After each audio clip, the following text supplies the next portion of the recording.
Wajib bikin kue nastar kalau mau jenguk anak di pondok pesantren. Halo guys, assalamualaikum. Jadi bukan cuman mau lebaran ya guys, kalau aku bikin kue nastar, setiap aku jenguk anak bujang aku di pesantren pasti aku bikin kue nastar. Nah ini bahan-bahan yang aku pakai ya guys, sudah aku sepil. Bikin kue nastar itu simple dan praktis tapi agak rumit karena memang ngebulet-buletinnya nanti yang rumit ya guys. Nah aku pakai bahannya yang premium semua ya karena memang nanti rasanya itu lebih enak pastinya. Dan ini lanjut aku mau ngocok menteganya ya.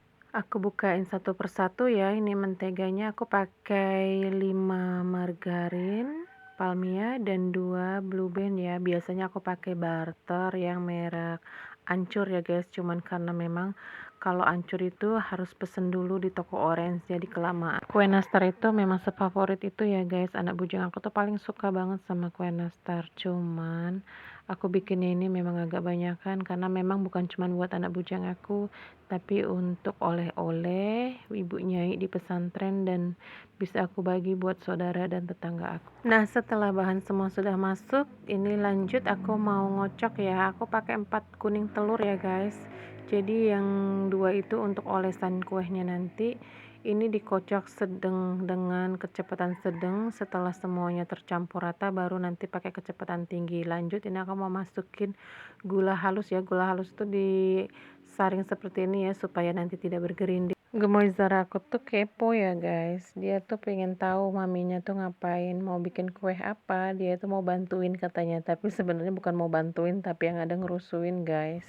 Oke lanjut guys, ini aku kocok dengan kecepatan tinggi ya, dan hasilnya itu nanti agak kuning pucat tapi nggak terlalu pucat ya guys. Nah setelah semua bahan sudah masuk, ini lanjut aku masukkan tepung maizena ya, aku pakai yang satu bungkus sekitar 200 gram, dan ini lanjut masukkan tepung terigunya, aku pakai 1800 gram berkisar hampir 2 kilo ya. Nah masukin terigunya itu perlahan ya, pelan-pelan supaya nanti hasilnya itu adonannya itu bagus dan tetap lembut ya guys. Nah buat kalian yang suka kue nastar, seperti ini ya cara buatnya, dan ini nih dijamin kuenya tuh enak dan lembut ya guys, jadi bisa tahan sampai kurang lebih 1 bulanan, jadi nggak rusak kue nastarnya.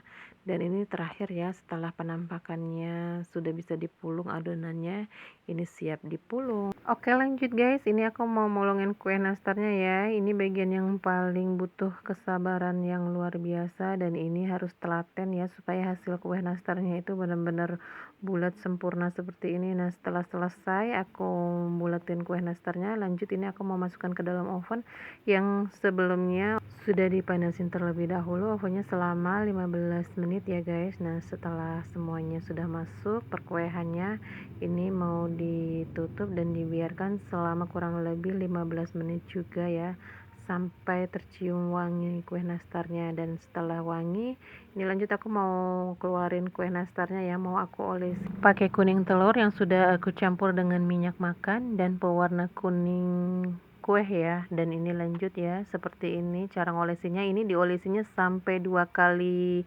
sesi pengolesan ya, dan lanjut aku taburi dengan parutan keju yang sudah aku parut terlebih dahulu ya guys. Nah ini seperti ini sampai selesai, lakukan step demi step sampai semuanya diolesi dan ditaburi oleh keju. Dan setelah selesai ditaburi oleh keju, lanjut ini mau aku panggang dengan api atas ya, apinya itu cenderung kecil. Nah seperti itu apinya ya, jangan pakai api besar nanti cepet tutung. Yang tahu tutung nggak? Tutung itu gosong guys. Nah seperti inilah penampakannya setelah matang ya. Bagus kan, cantik guys kue nastarnya. Dan ini sudah aku packing ya, aku dapat 5 kilograman dari 2 kilo tepung terigu guys, dan 4 butir kuning telur. Makasih yang sudah nonton, kembali lagi ke video aku berikutnya. Bye bye.